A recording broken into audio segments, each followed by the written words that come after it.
central concept in 89 is logic, but it's not at all clear what Wittgenstein means by logic there.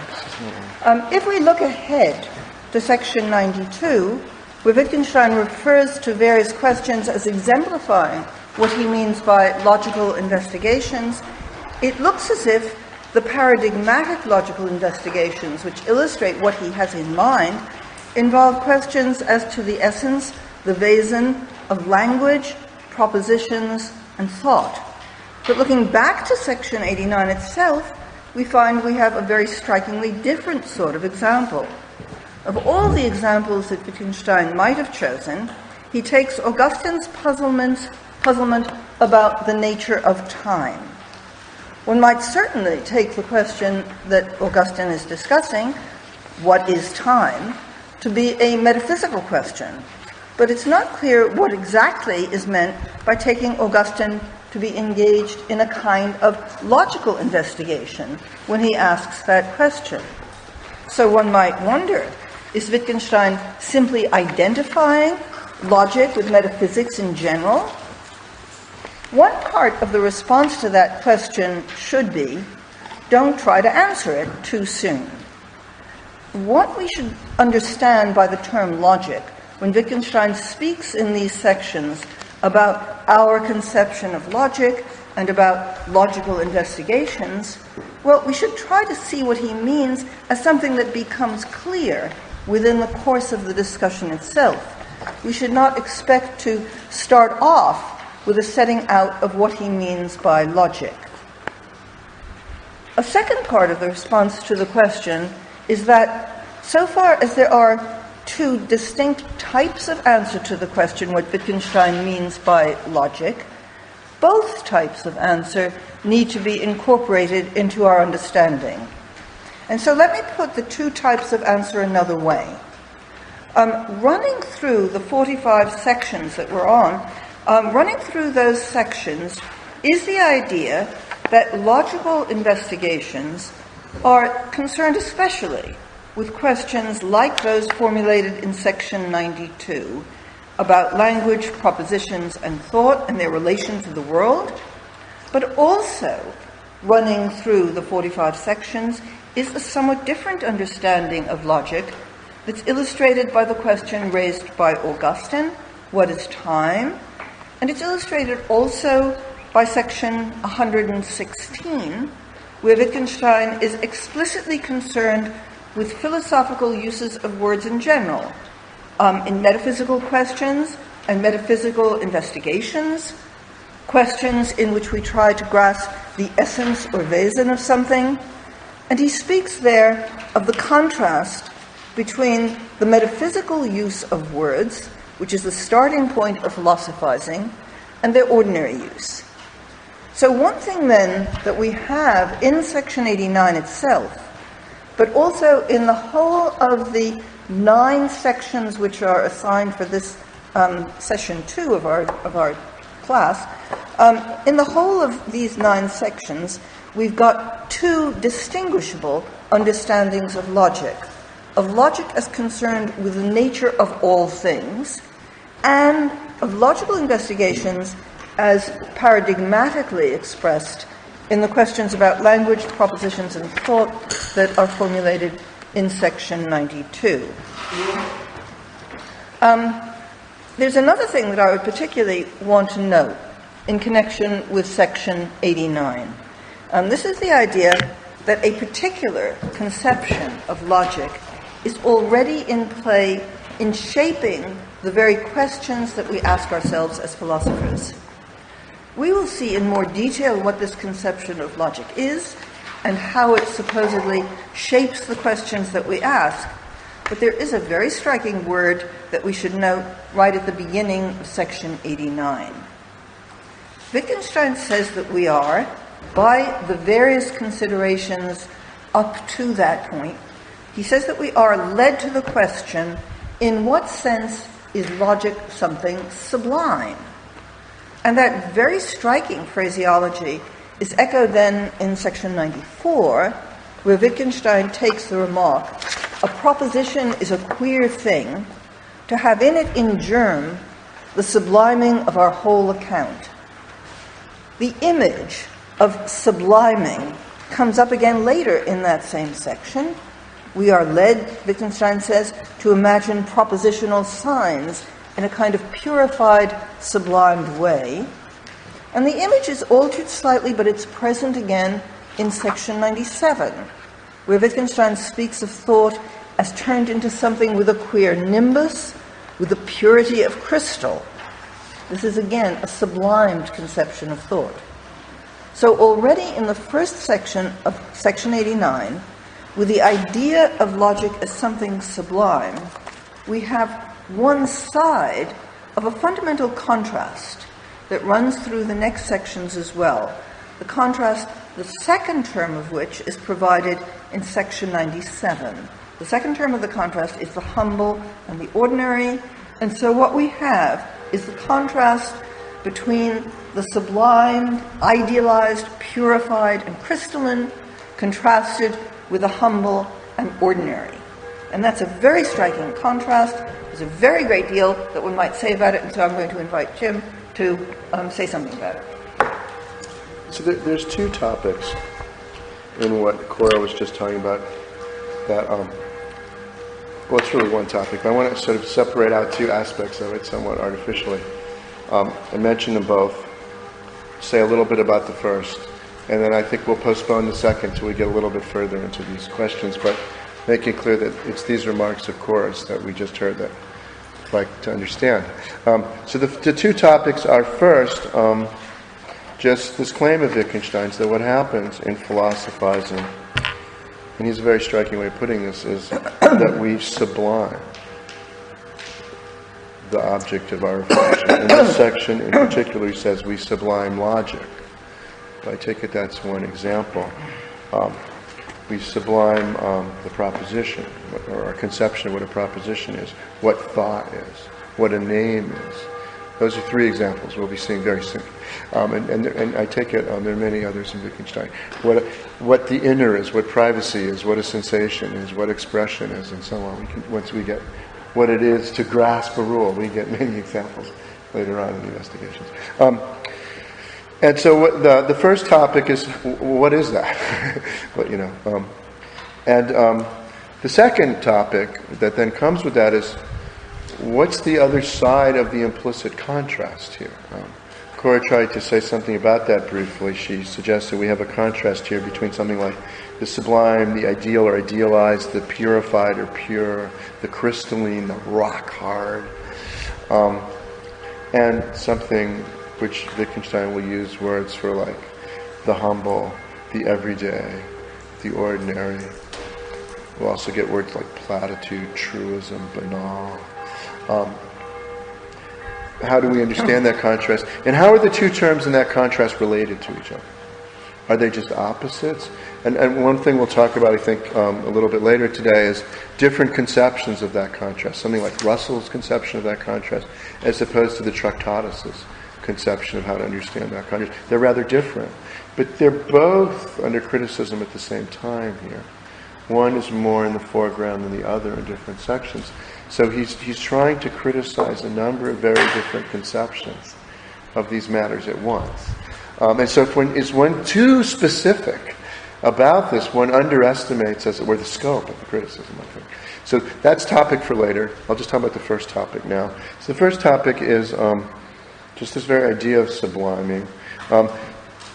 There's even just a question about how to translate here the German verb sublimieren and the noun Sublimierung. In English, we actually have two candidate translations, to sublime and to sublimate.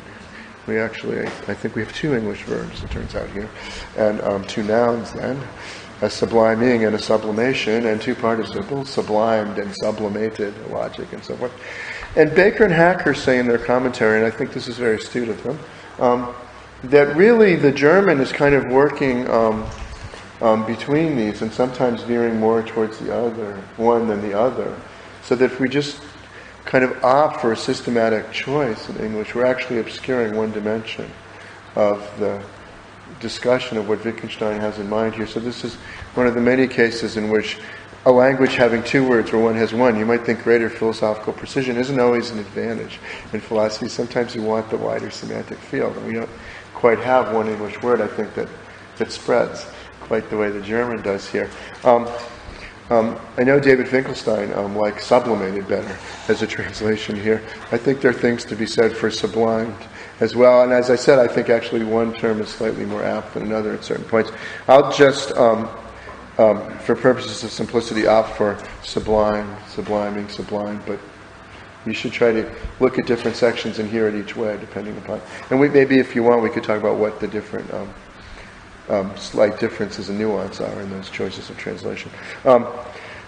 So we sublime logic, the proposition, thought. Once we do that, we will be struck by thoughts like, and Anscombe will translate these phrases that are coming up now in our sections as, what a queer thing a thought is. Or a proposition now seems to be a queer thing. Queer is her favorite word now in English. Seems a bit dated to the American ear, I think. But that's a translation usually, but not always, of the German merkwürdig, or something queer, etwas merkwürdiges. She's not always consistent. Sometimes she translates it peculiar. Once in our sections, she translates it somewhat more etymologically, literally, as remarkable. Remarkable also has this two sides of just being literally something one could remark upon, but also something that seems quite remarkable. But there are many other ways one could go. I mean, merkwürdig, within its semantic field, in certain contexts could be translated as strange, curious, odd, I think even weird. So it's just to have a sense of this register. Anscombe translates it sometimes one way, sometimes another way. This is one of the places where even if you don't speak German, it's good to just take a glance over at the left side of the text and see there's a German word recurring. Even just through our sections here, you'll see that she translates merkwürdig several different ways. But it's not the only word Wittgenstein reaches for in this context either. Even just in our stretch, he sometimes says besonders, or these things suddenly seem etwas besonders, something special. Might be the most, or the least invasive translation there. So, under the pressure of subliming, these things come to seem merkwürdig. There's lots of things to say about this, and they'll come up as we look at the sections. But the thing I thought would just thematize now, which picks up directly with things we were saying in the morning session, is how delicate the task of philosophical criticism is. And this is part of what he's trying to bring out in these sections. When the object of criticism is a sublime conception of thought. And again, it's worth contrasting this with certain default conception of what we're doing in philosophy. If we think of philosophical criticism as directed at something like a thesis, a position, an argument, or a theory, I think for the most part in the investigations, that's not what Wittgenstein is criticizing. His criticisms have implications for theses and theories, insofar as they work with the sublime conception of thought. But the immediate object of the criticism is something that's prior to any theory. One's committed oneself to before one's got a theory. And there's very different theories that can try to account for the peculiar nature of thought. How can we think about what is not true? For instance, the topic will come up in section 95. How do we do that? How can we refer to what's not true? It's not. Goes back to Plato's Sophist. But what he's not interested in the first instance is which theory we take. There's lots of different kinds, as we already know just from reading Russell through the first decade of his career, who went in for about 10, one a year roughly, between 1900 and 1910 to try to handle this problem. But the initial picture of what thought is such that these different theories look like something, one or another of them is required to overcome our sense of the peculiarity of the phenomenon we're struck by. If what we're trying to get at in our criticism is this first moment in which we've started to freight things philosophically in our way of thinking about it, so that we have sublimed what thought, language, proposition, the name, is negation, then we're not going to be able to get at the truth by taking the sublime expression of what these things are, and negating it. Indeed, Wittgenstein suggests that way disaster lies. An interesting section to look at in this connection is section 402, which you might want to look at. It's a particularly subtle treatment of this topic.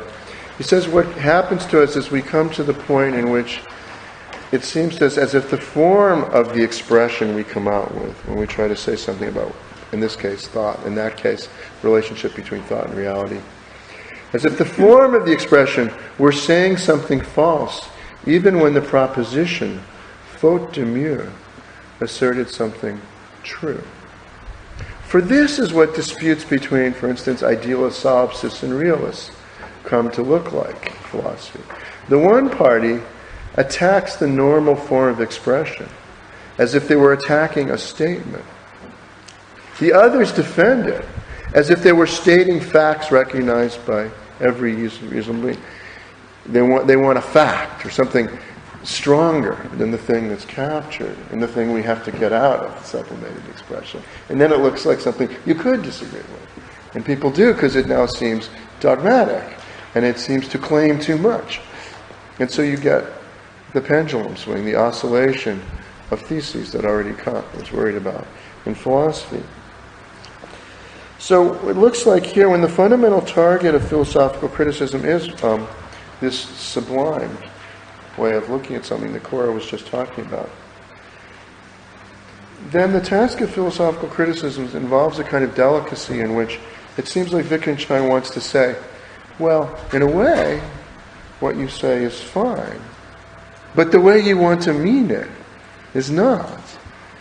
And so there isn't just some simple other way to put it, which is immune to the problem.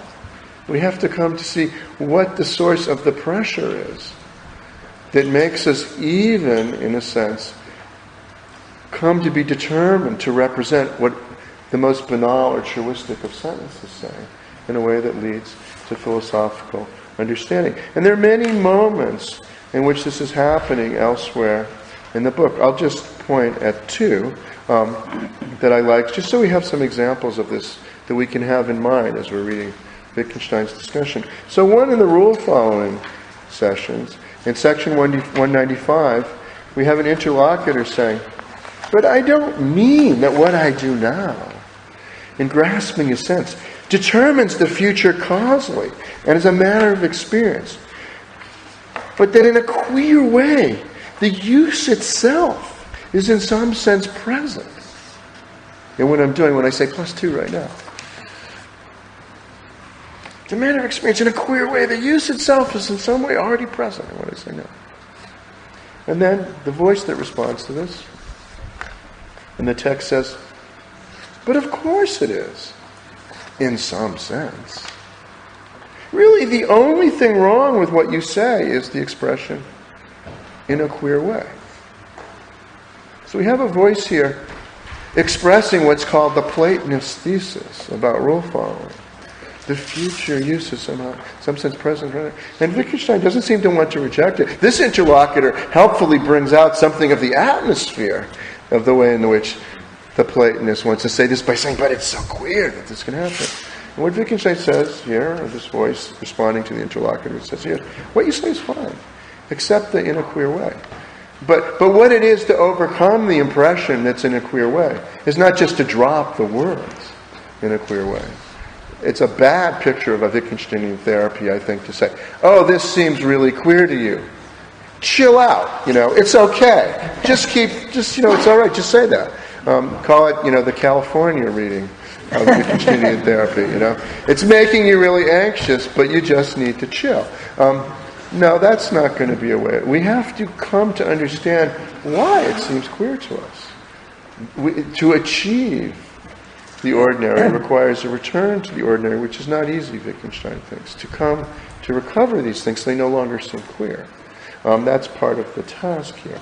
Another example, section 296, we have, this is now in the privacy discussion, just thought I'd take two examples to bring up. This is a recurring feature of Wittgenstein criticism when what we are criticizing is a sublime conception of something. We have a voice that cries out again in the text in 296. who's feeling like Wittgenstein's denying something. He's talking about behavior requiring criteria and so forth. A little too much about behavior and publicity and what Wittgenstein's saying. So the interlocutor comes back and says, yes, but there is something there, all the same, accompanying my cry of pain. My cry of pain, there's something accompanying it here. I don't just want you to focus on the cry, I want you to know there's something here. And it's on that account, the account of it, the something here that I utter, the cry. And this something is what is important and frightful. This is what's important and frightful, not my cry, but the thing that accompanies my cry. The pain. And Wittgenstein doesn't say, no. What he says is, only whom are we informing of this? And on what occasion? This is the beginning of a further treatment of this. We get a parable of a boiling pot next. So these are two moments. We could have others. How he treats these are a little different. I mean, exactly what's required in the task of criticism isn't just instantiating a template. But what they have in common, and there are many other moments at this level of abstraction, I think we could say the work has in common, in which Wittgenstein does not simply want to deny what the interlocutor says. That way plunges us into a form of skepticism. The truth in skepticism, we might always say, is that the skeptic sees that on the sublime conception, we have something queer, and the queer thing doesn't look like something we can have. And to the second interlocutor, what he winds up saying later on, some sections later on, is, it's not a something, it's not a nothing either. But simply to deny the sublime conception is not going to suffice to engage in the treatment we want. One topic of the sections immediately after 89 is then immediately to take the Tractatus, his early self is the example, 90, 91, 92, and so forth, and see what was sublime in the Tractatus conception of logic, thought, and proposition, specifically. But I take it it's meant to be an exemplification, then, of the point he's initially trying to broach in section 89 that Cora was just discussing. And this criticism wants to bring out how, on a certain way of understanding what the Tractatus is saying, many of the things that he there wanted to say simply express truisms. He wasn't wrong to think these are just things that are shown, if we clarify. But nonetheless, they become freighted in a certain way. And I think we'll have a particularly nice example of this in our stretch of sections in section 95. So this whole topic that we've just discussed will come back again when we get to section 95 today. And with that, I'll go back to Cora. Okay. Where I left off was just after introducing the idea of the contrast between the sublime, purified, idealized, and the humble and ordinary. And I wanted to pick up a little on that contrast, just a couple of things about it, that it is exactly that contrast which was involved in the first half of the first sentence of section 89, where Wittgenstein said that these considerations bring us up to the problem. In what sense is logic something sublime? What were these considerations that he was referring back to there, and that are vital in introducing the whole 45 section passage?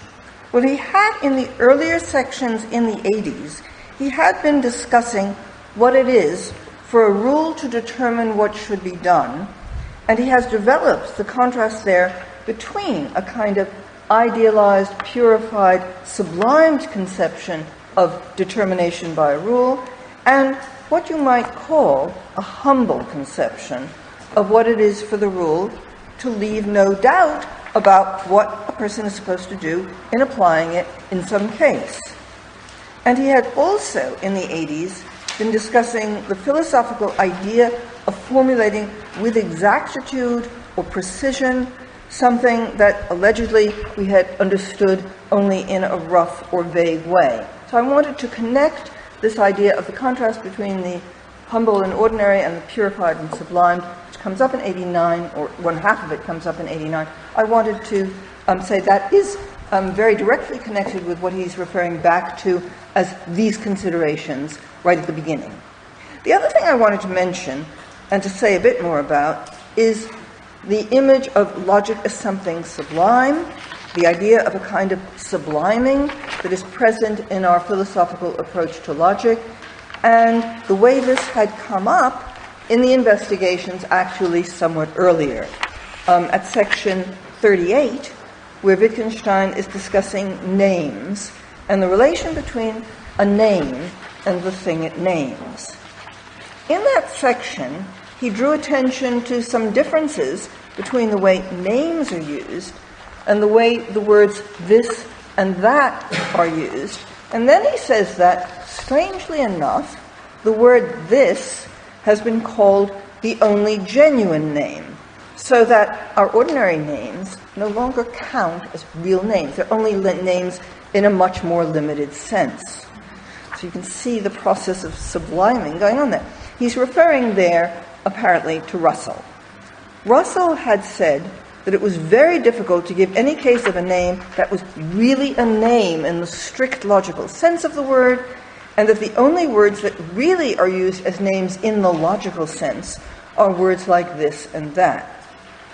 Russell is actually working with exactly the kind of contrast that Wittgenstein himself has in mind when he contrasts the idealized, purified notions that we focus on in logic with the humble, ordinary uses of words. Russell explicitly contrasts names in what he calls the proper, strict, logical sense. He contrasts them with what we take to be names in daily life, the words we take to be names in our common language. This is in The Philosophy of Logical Atomism from 1918.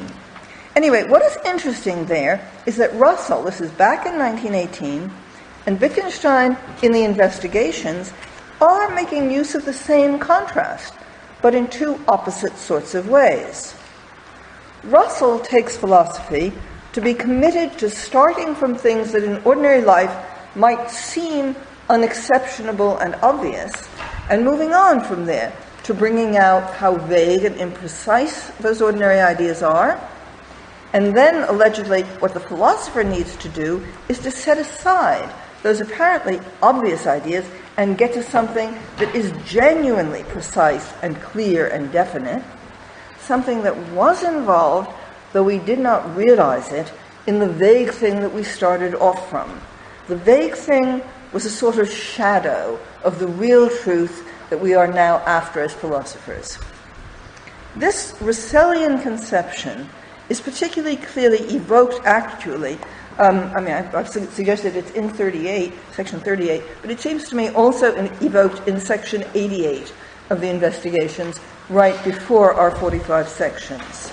So the point I want to make now is that Wittgenstein's way of treating the contrast between the humble, ordinary understanding and the sublimed understanding starts off, you could say, from the Russellian picture that he had shared.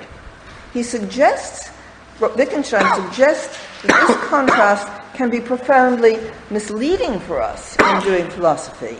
There is an illusion that we are under that leads us to turn our backs on the humble uses and to think that, logically speaking, there is this fundamental and quite distinct thing that is what we really want to be speaking of and thinking about when we do philosophy. So my point here is that the theme of logic as something sublime harks back to a contrast that is very clear in Russell's writings, as well as in Wittgenstein's own earlier thought. But in the investigation, the evaluation of the two sides of the contrast is exactly the opposite of what it had been. For Russell and early Wittgenstein, as they saw philosophy, the philosopher is after something purified, something made exact and utterly clear. For Wittgenstein in the investigations, the thing in philosophy that we need to do is reverse our way of taking the contrast and get back to seeing the humble, ordinary uses of the terms that we had sublimed.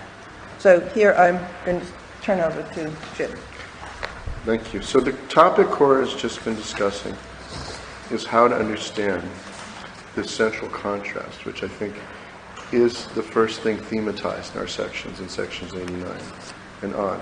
The contrast between, just to have a shorthand for it, the sublime and the ordinary. And the first thing that Cora and I are each talking about in these opening remarks is how these two moments of the contrast are even related to each other. That is, we're bracketing a more important question, which is, what do these words each stand for? We're just going to talk about, there's Blick and Block, the sublime and the ordinary, and let's not worry too much for the moment about what Blick and Block each mean, but let's just try to understand how they're related to each other. And we'll see already there Wittgenstein is dealing with a number of conceptions of this at once, which all he's trying to put before us and treat together. I think part of what happens in these sections, 89 and following, is he tries to help us see first what he means by saying that we work in philosophy with a sublime conception of thought, language, so forth. In the sections following that, so this will be more our task in following days, we try to understand the other side of that contrast. What it would be to have a conception of the ordinary. I will just drop a bookmark here for our future classes. I think much reading of Wittgenstein, later Wittgenstein goes wrong, by assuming we already know what the ordinary is. We have some way of delimiting that, which is no problem. And then once we've said what that is, we say later Wittgenstein wants us to head there, to the ordinary. A claim, if you will, is we can't understand what it is apart from how it functions in this contrast. It's not something we can delimit by opposing it to poetry, science, or something else. In fact, I think all those things will turn out to be examples of the ordinary for Wittgenstein. That is, non-sublimated pieces of thinking and speaking, so that when one tries to start by understanding the ordinary first, one winds up having much too restrictive a conception of it. And then he does start looking quite dogmatic, because he looks like he has all sorts of theses about things that you ought to be able to say you're not allowed to say.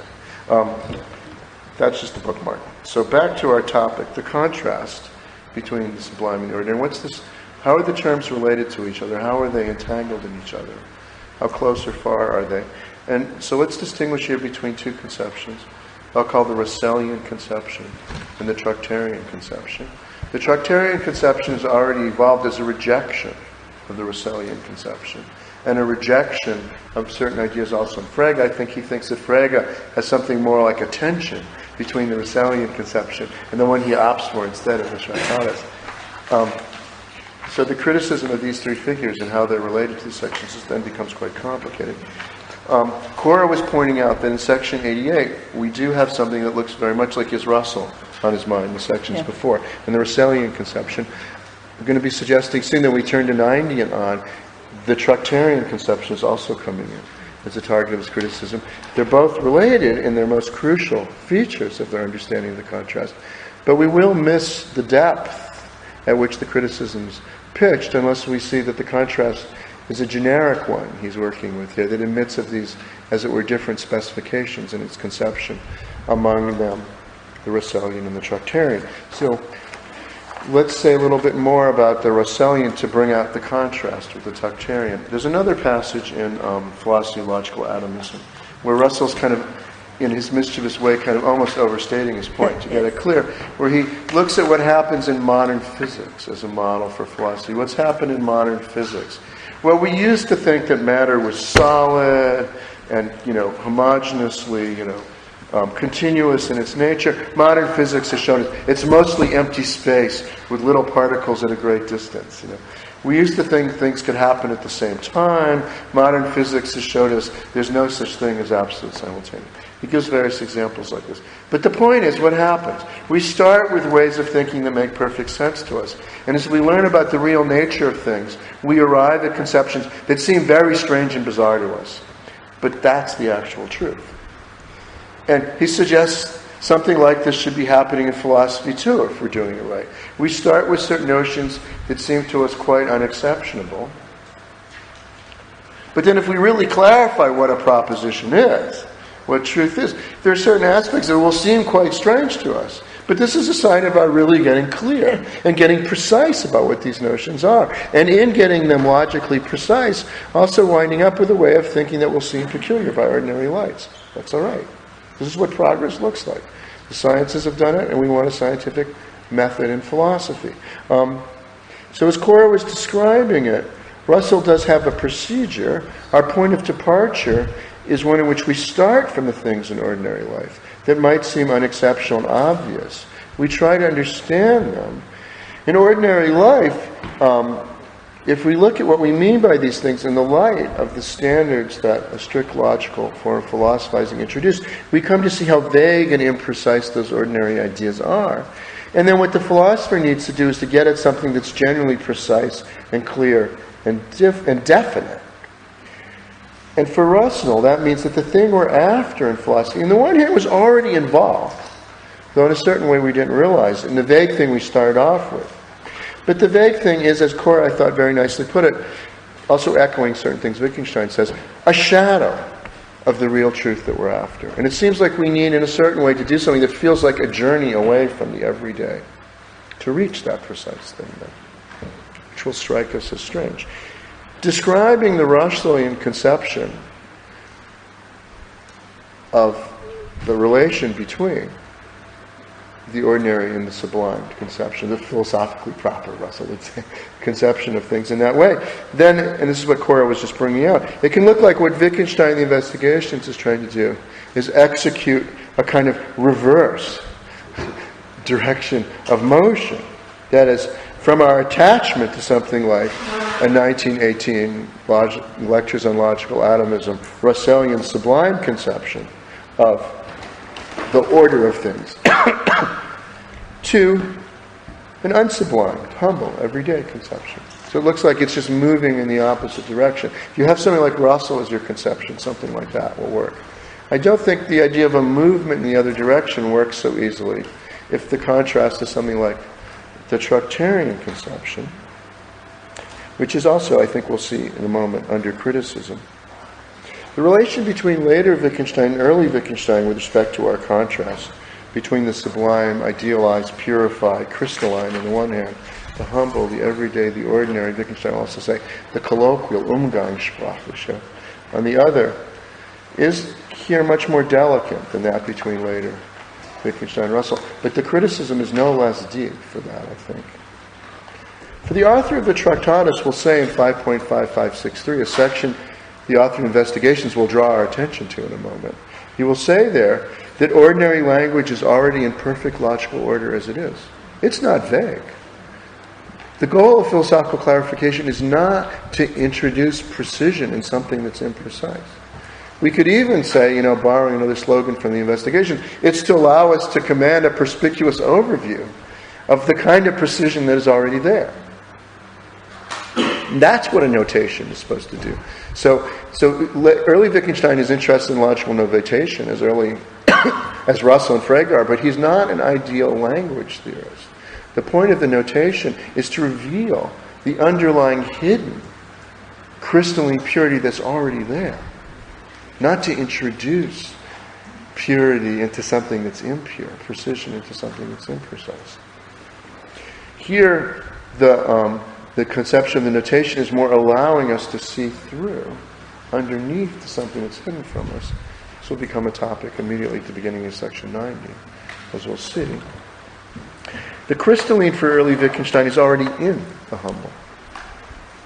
Yet he's still working, though he doesn't see it, by later Wittgenstein's Russell lights, with some of Russell's picture of how the contrast is to be understood, even if the relation between the moments of the contrast is very different in early Wittgenstein. I think I'll just stop there. Okay. Well, what we've been talking about so far is the first sentence of our 45 sections, although we have made some connections with some of the later sections. But there's a whole bunch of other issues that come up in sections 89 and 90 about what is going on in philosophical investigation. How do we think about what it is we are in search of, and how we carry out the search? And those two questions actually lead into a third question, given what we take ourselves to be in search of, and given also how we in fact carry out the search, do we in fact misunderstand the character of our own activity? Do we fail to see the kind of activity that we are in fact engaged in? And all three of these questions are illustrated by the passage from Augustine. So what I'm introducing as another theme for us is the question how to understand what's going on in the discussion of Augustine, moving from the first sentence of 89 to the final paragraph of it. And I want to suggest that we take as a kind of pivot in this discussion the word aber in the second line of section 90, which is translated by Anscombe as however, and by Hacker and Schulte as yet. On one side of this aber is how we see what we are doing. On the other hand, there is what we are actually doing. One side of the aber is the desire to see to the bottom of things. And you get the same idea in section 90. We feel, or we're talking about how we see what we're doing, we feel as if we had to penetrate phenomena to get to see what is at their heart, what underlies what actually may go on in this or that way. When Augustine asks what time is, he isn't asking any kind of factual or scientific question, as in fact emerges in his very striking comment that if no one asks him the question he has just formulated, what is time, he does know, but if asked, he doesn't know. Wittgenstein picks up on that remark as showing us something important about the nature of the question itself. It's not being a scientific question, a question about any natural facts. For if it were a question about natural facts, his knowing them is not something that weirdly disappears if he is asked, but which he does have if he isn't asked. And then Wittgenstein says more about exactly this point. Something that we know if we are not asked, but don't know if we try to give an account of it, is something that we need to remind ourselves of. But then what exactly do we remind ourselves of when we try to respond to such questions? Well, what does Augustine actually do? And that is then a crucial part of the whole passage here. What Augustine does, Wittgenstein says, is recall to mind the kinds of statements we make about how long things last and about present, past, and future. We say such things as, Augustine's example, one syllable is twice as long as another. We call to mind such things that we say. So this description of what Augustine actually does is enormously important for Wittgenstein. This calling to mind of what we say, that Augustine actually engages in response to his own question, the question, what is time? This is not an activity that depends on uncovering new facts, but of making something clear to us through a kind of presentation of what we already know. So what Wittgenstein wants to do with the example from Augustine is to show how the two features, first, what Augustine does, and secondly, his remark about the thing he is in search of being in some sense what he does already know. These two features, what he does and his remark about already knowing it in some sense, these two features characterize what Augustine is engaging in. They characterize it as a grammatical investigation. We also need to note here a contrast that is in play in the description of Augustine's activity. Augustine's activity is not a matter of uncovering new facts. It's not a matter of grasping causal connections. What it is not just a presentation of something which in some sense we already know. It's a presentation that enables something. It's a presentation that enables us to get clear about something. It's a presentation that enables us not to get confused by such things as the question, how can it be possible to measure time? Now, here I will just give a little bit of the way in which Augustine thinks about this problem. How is this possible? How can we measure time? We can't measure time as it passes by comparing it with a period in the future, because the future period does not exist yet. The present cannot give us a measure of time, because the present has no duration. And we can hardly measure time by relating it to a period in the past, because that period no longer exists. So, if we can't measure it by the future, the present, or the past, how can we measure time? The problem obviously involves a kind of unclarity. And Wittgenstein's description of how Augustine deals with this is to say that Augustine's presentation of the use of temporal expressions is meant to allow us to get clear of the misunderstandings that give rise to the problem. Now, Wittgenstein does have 2 or 3 places where he has used the words grammar and grammatical earlier than this in the previous 88 sections. But those uses are more or less in passing. Here, in sections 89 and 90, one of the things that's going on is that the discussion of Augustine is being used to describe a kind of investigation that Wittgenstein is calling grammatical, and which is the contrast there very clearly is a contrast with any kind of investigation that involves finding out new facts. I'm certainly not wanting to suggest that in these 2 sections it's evident what Wittgenstein means by grammatical investigation. But this is where, in the investigations, that term gets a kind of formal introduction, and it's tied here to the ideas of not involving any uncovering of new facts and of bringing to mind something that is already in some sense available to us. Over to Jim. So, Cora's pointing out that here in section 89, with the discussion of Augustine, the second paragraph, we're getting Wittgenstein exemplifying something that he's going to call a grammatical investigation. And much of our later sections is going to be a clarification of what such an investigation is. So the beginning, I think he's been doing grammatical investigations for quite a while. But now we're stepping back and trying to understand what it is that we're doing. One thing that Cora emphasized was that, one contrast, there's a lot to say about what a grammatical investigation is, but one contrast here is with anything like providing people with information, where I take it the notion of information, of facts, that Cora has here is something you might not know. I know, you don't know. That we could stand in that kind of asymmetry with respect to it. How do you know it's a goldfinch? Famous example from John Austin. By its red head. Oh, all goldfinch have red head? Yes. That is not a grammatical investigation of the sort that Wittgenstein is engaging in here. Precisely because I could not know that.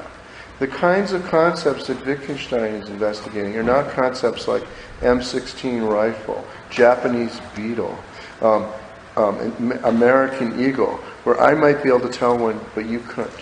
They're concepts like understanding, knowledge, pain, human being. They're ones that he thinks come with being the kinds of creatures we are that could engage in this investigation in the first place. Our relation to these concepts is not that I know things you don't, and I'm providing fact. Contrast this with the 1918 Russell conception we were talking about earlier. Part of Russell's picture, when he models it in natural science, the physicist can tell you what's really going on here, because he knows a lot of things you don't about the microphysical structure of reality. Similarly, Russell's picture is a little bit like the philosophical expert can tell you what a proposition really is, because he's penetrated the surfaces of language and gotten at the real nature of things. That knowledge, real understanding what a proposition is, can be expert knowledge. In the conception that Wittgenstein's offering us here, philosophical understanding cannot have the form of expert knowledge. That already, I think, is a tremendous tension with much that, not all, but a great deal of the practice of contemporary analytic philosophy assumes. But some strains of analytic philosophy don't assume that. No one can see that analytic philosophy itself actually involves very different forms of inheritance of a single tradition that involves people as different as Wittgenstein and Russell in it.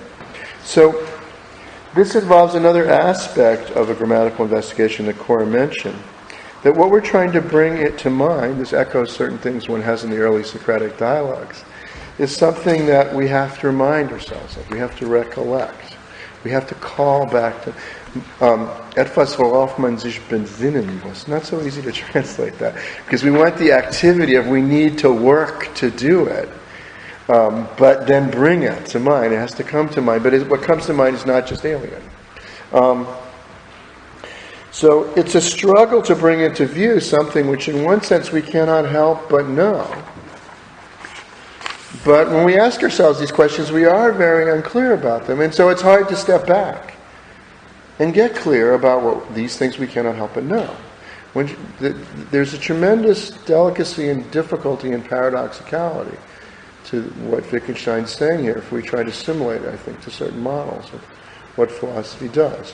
And Wittgenstein's ultimate claim for saying this is the right way to think about it is it's an apt description of what we find ourselves doing elsewhere in the book. It's not a thesis. It involves some picture of what memory is and how it works, but just an apt characterization of what we're doing elsewhere, if he's right about what we find we're doing elsewhere. Cora pointed out that one of the things that interests him in what Augustine does is Augustine's own activity in trying to then overcome his puzzlement about time. Where one of the things that Augustine does, Cora said, is to call to mind what we would say under certain circumstances. We try to get clear what we do mean when we talk about measuring time. Socrates does some similar things. And so it's very important here. Again, we have very complicated relation to the tradition. It's not that grammatical investigation is something that was simply invented by Wittgenstein. I think Wittgenstein sees Socrates, Augustine, Frege in different ways as engaging in this activity. But the question is what it is to disencumber this activity so that it doesn't yield what we are calling before sublime conceptions of the objects of our investigation.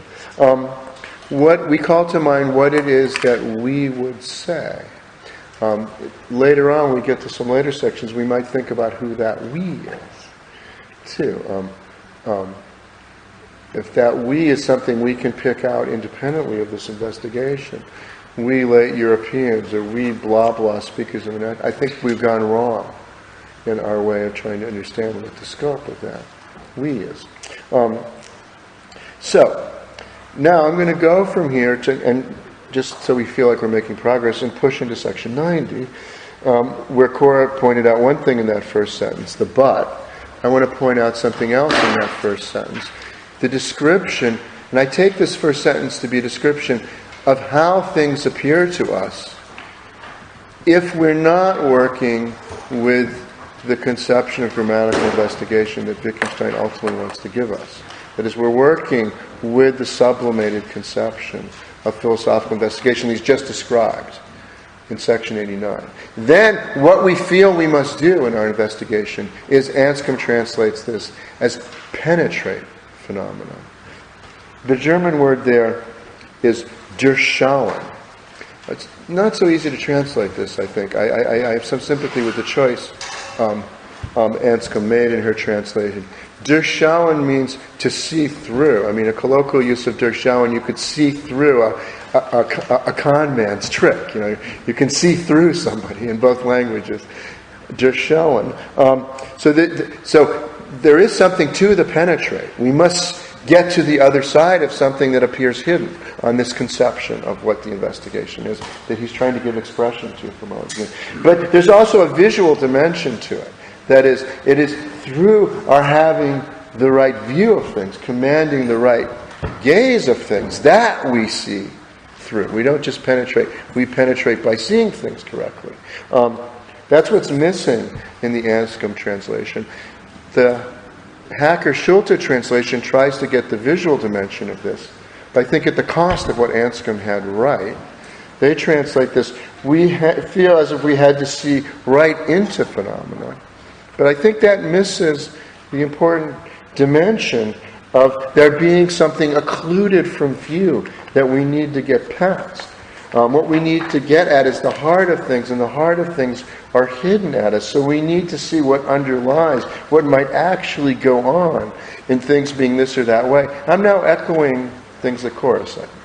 And she had a number of different formulations of that. And I'm suggesting these different things that Cora said. We sort of need all of them in English to get the right translation of what's packed into the Der Schauen here, where that's trying itself to capture a certain way of looking at things that we take for granted in doing philosophy, which is itself the target of the criticism now. So, that's enough about translation. Let's take an example, one that I think Wittgenstein has in mind in the sections that follow, of a philosopher who has just this picture.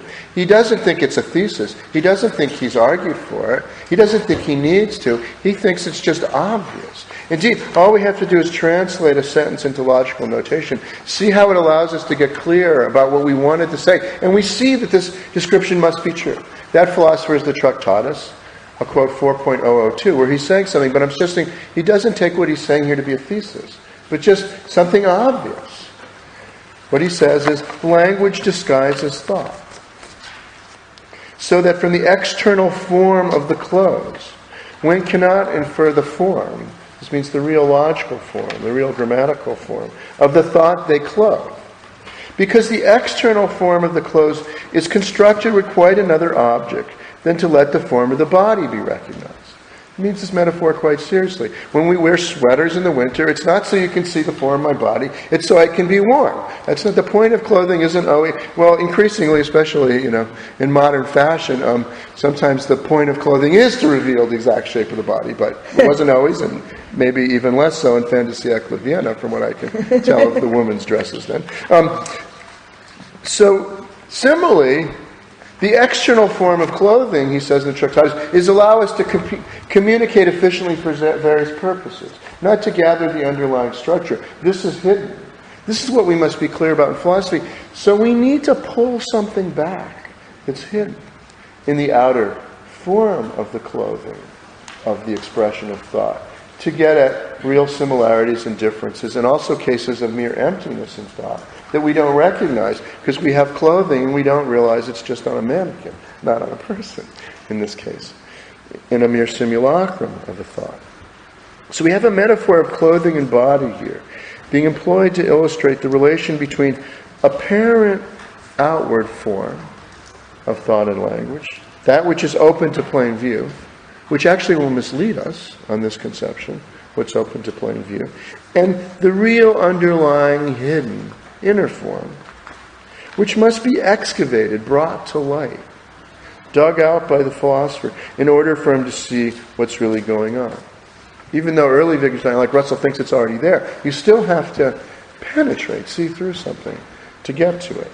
Let's just call this, so we have a name for this, the X-ray conception of the way in which we need to see things in philosophy. The X-ray conception involves a way of looking at things that is going to be the target of criticism, already beginning in section 90 and the sections that follow. When he said already in 89, we want to understand something, actually in philosophy, we want to understand something that's already in plain view. He's contesting the X-ray conception. But notice the X-ray conception doesn't rest on a thesis. For early Wittgenstein, he thinks it's just obvious if you just, for instance, put things in logical notation. That is right. You don't see that. You don't even see what logical notation does for you. He goes on in section 92 to say, we'll get to this, but it's worth marking this now. The essence is hidden from us. The essence is hidden from us. That is the form our problem now assumes. So the task of criticism is to understand how our problem came to have that form. What caused that?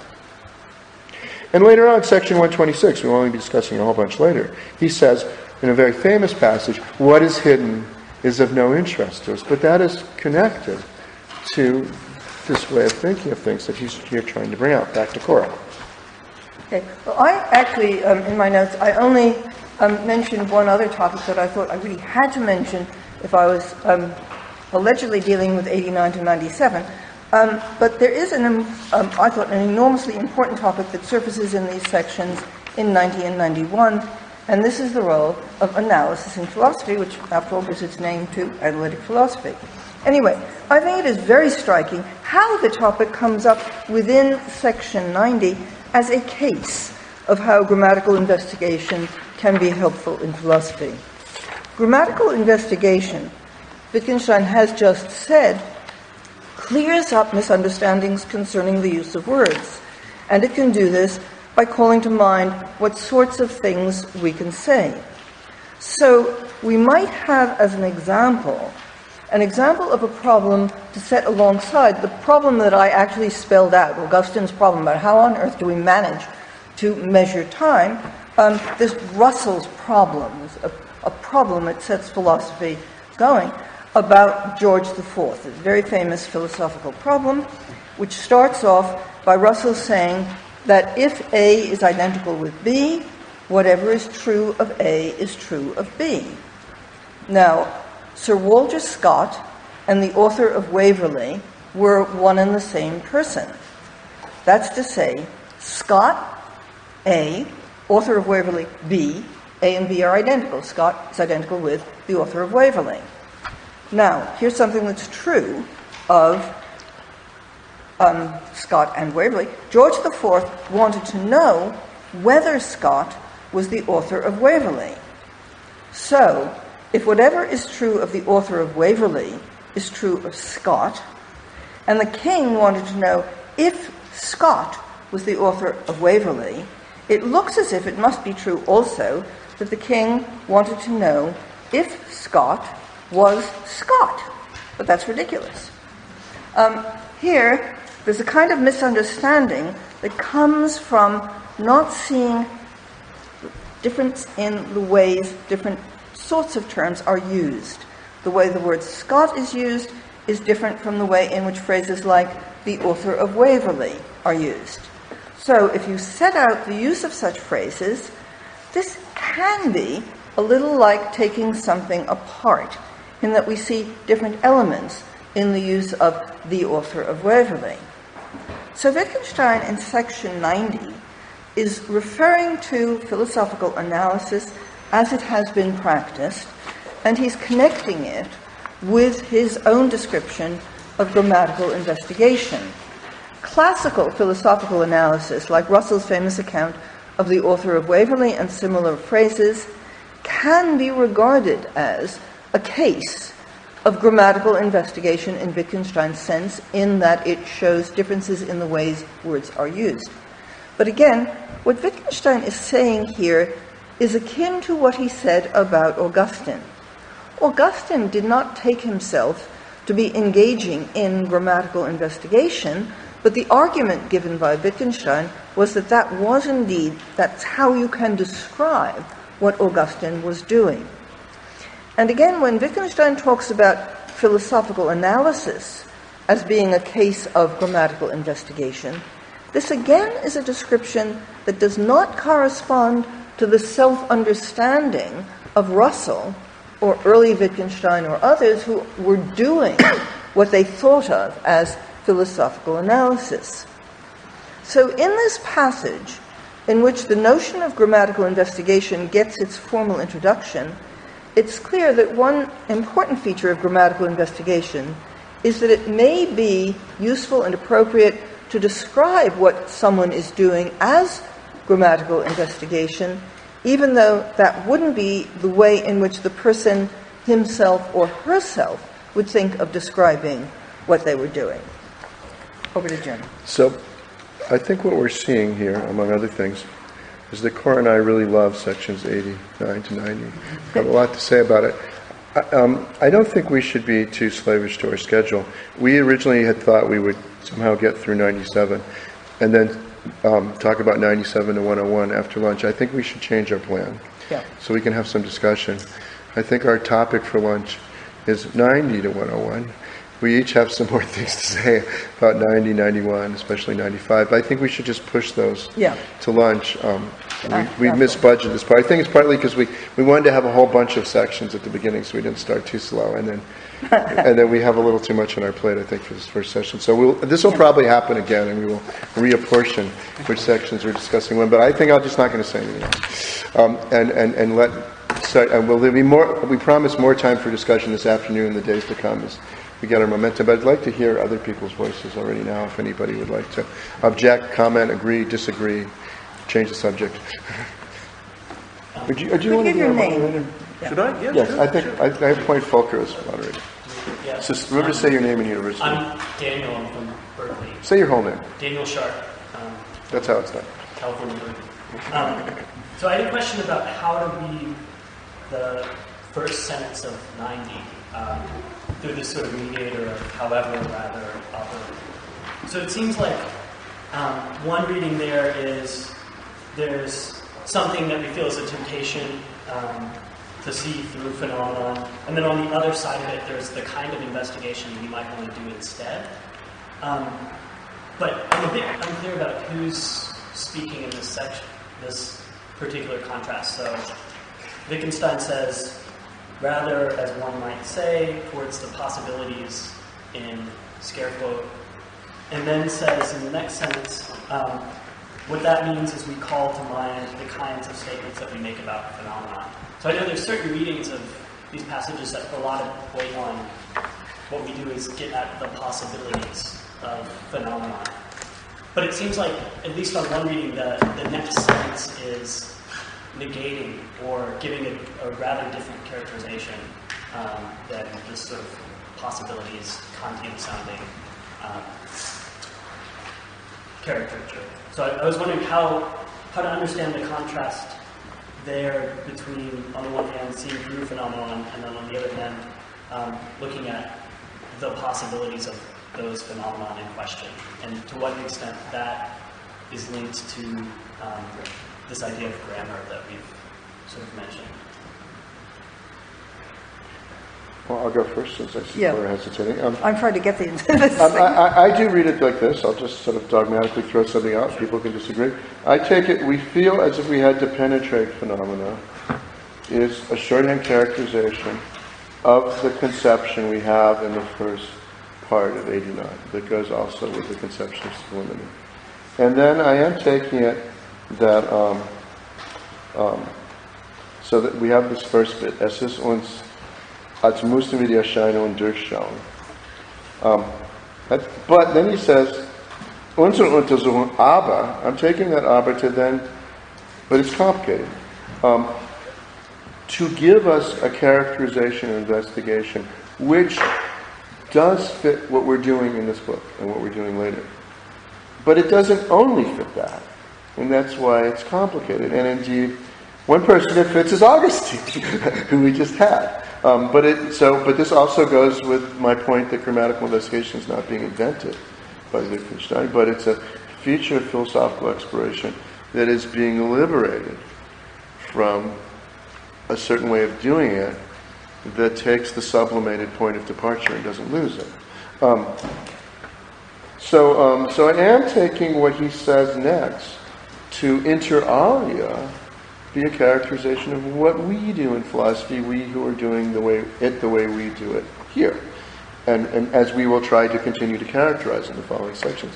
But not only how we do it. And so there'll be a discontinuity folded within that continuity of how we do it. And Socrates, Augustine, and Kant did it. That will also interest us. So the possibilities of phenomena is going to be complicated. There's something about that that's right. I mean, I'll bring out very quickly something I think that's right about. There's many readings of Wittgenstein on criteria or Wittgenstein on use, which one finds in the contemporary literature. Bob Random's a good case of this. What you want for criteria is when we can speak truly of the thing. You know, the criteria for red is when it's really red. The criteria for pain is when it's really pain. So what criteria for pain should do is allow you to distinguish cases where people's really in pain from where they're pretending. And then the criteria would allow you to directly answer the skeptic. No, I think there's something we could put this way. It's connected with some criteria for the possibility of phenomena. So if somebody is pretending to be in pain, it's pain he's pretending to be in. That concept applies. Criteria are about, as it were, the intelligible application of the concept. That's something prior to the distinction between truth and falsity. We can only ask whether something is truly or falsely X if we can first project the concept. I don't know what you're asking me if you ask me if this is in pain. I do know what you're asking me if you ask me if someone who might be pretending is really in pain. So we are, in that sense, interested in the possibility. So a move Kant makes, a difference between what I've called in a different piece of writing, a Cartesian problematic and a Kantian problematic, where the Cartesian problematic wants to sort between the false case and the true case. I know I might be dreaming, but now, am I dreaming or am I really in front of students? Kant's question is, what is it to so much as be able to dream I'm in front of students? To pick up on a passage we'll get in 95. How could such an experience so much as be false? There we're interested in the conditions of, if you will, intelligible thought and speech, not the distinction between true versus false. And that is the level of our investigation. In that sense, our investigation is Kantian. It is directed. That doesn't mean that everything about a certain things that people call a Kantian conception of possibilities isn't sublimated. Just like there's questions about Augustine's picture of how we do this investigation. So it's complicated. That's, I think, all I'll say in answer to your question, so we can have other questions. Yeah. Do you want to add anything? No, I'm happy with that. Yeah. Marco? My name is Marcos Silva from Brazil. I'd like to draw some attention for the first remark that Cora made about logic and the strength to connect logic with metaphysics from a technical point of view. When he begins to talk about logic, you're thinking about this, talking about the discipline or the field of logic. Yeah. And then he goes a little further and talk about the nature of time. That transforms for a logician is very different. And that's why it's so awkward. Sometimes we think about Wittgenstein as producing something interesting in logic. And then a step further, in the 90s, he says something about possibilities. Yeah. So, it's interesting to see that there is a similar movement, a kind of duo of this movement here in these two sections, the tractators as well. Just try to think, roughly speaking about tractators, if you go to look at what is technically speaking about logic there, you have to look at this proposition 6.1, and when you say, logical propositions are tautologies. Okay? And then we have all these interesting features of tautology. We have the proposition calculi, and so on and forth. And then, if you look for another instance of logic in tractators, you can see the traditional quarries, this so-called ontology of tractators, when you have this the idea of the conception of a logical space that terms the set of possibilities. Yeah. The absolute set of possibilities of these connections. You have the notion of logical form. Yeah. And then if you go another remarkable use of logic in tractators is to write in the preface. What? When you say, what is philosophy? Philosophy is a misunderstanding of the logic of language. And this, when we try to explain for somebody what it means about the logic of language, if you understand the logic of language, you're not supposed to do philosophy anymore. You can avoid doing philosophy. You can see that the philosophical problem is solved. You can explain this as using the notion of nature as well. So we have this kind of this movement here in philosophical investigation from 89 and 90, the tractators as well. Kind of technical thing, and then set of possibilities, and then this nature of something that's supposed. Do you think this is we can reduce everything in one sense of logic? I certainly wasn't suggesting we can make any reducing anything to one sense of logic. I was simply trying to bring out that even the question, what is a logical question at all, seems to have two different sorts of answer, depending upon where in our 45 sections we put our focus. And there's one bunch of questions which are very closely tied to Tractatus questions about the relation between language, thought, and world.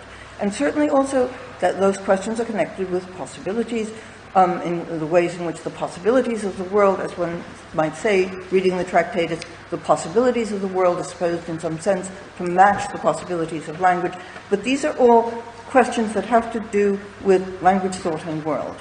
And these questions then seem to be a narrower set of questions from the questions, what is the nature of X? Where there are questions in philosophy where we ask, what is the nature of X? And X may have a very wide range, including such things as, what is the nature of time?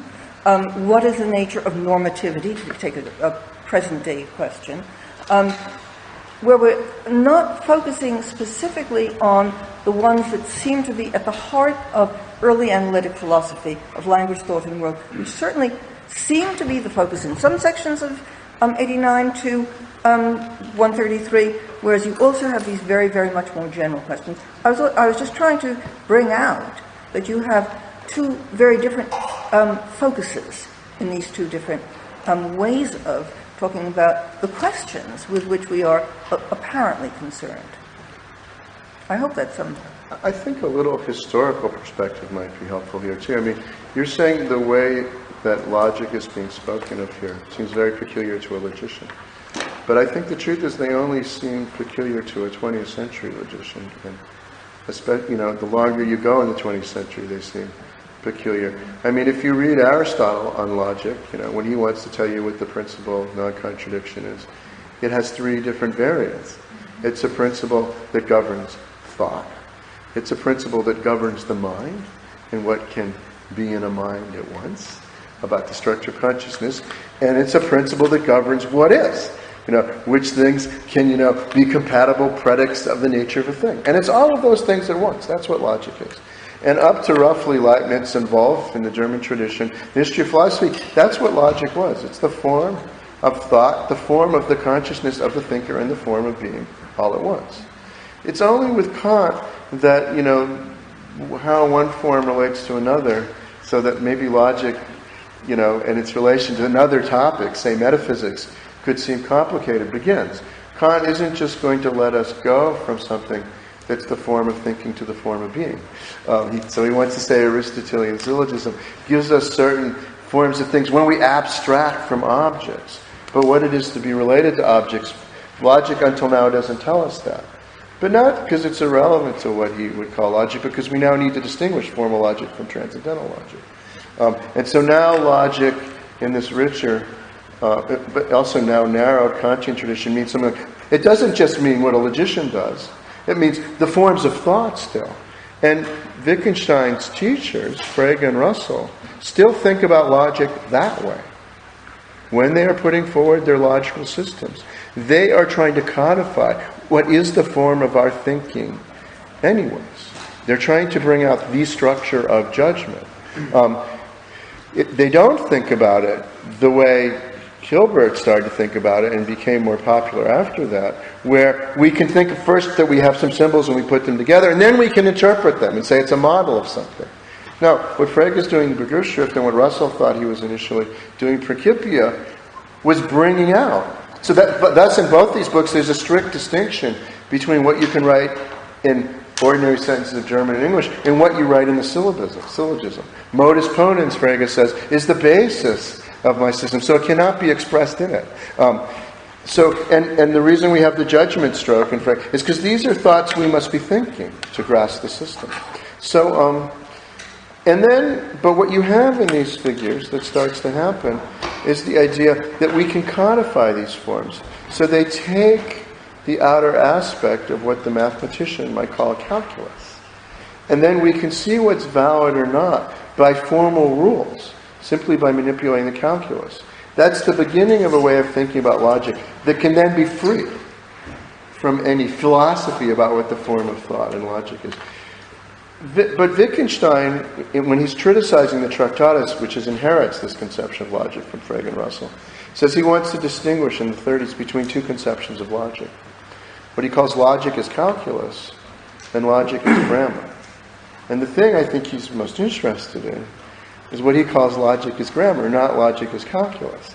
And so if one's come to think of logic as calculus, where the investigation of the calculus is independent of an investigation into the form of thought or the essence of things, then what he'll say is very peculiar.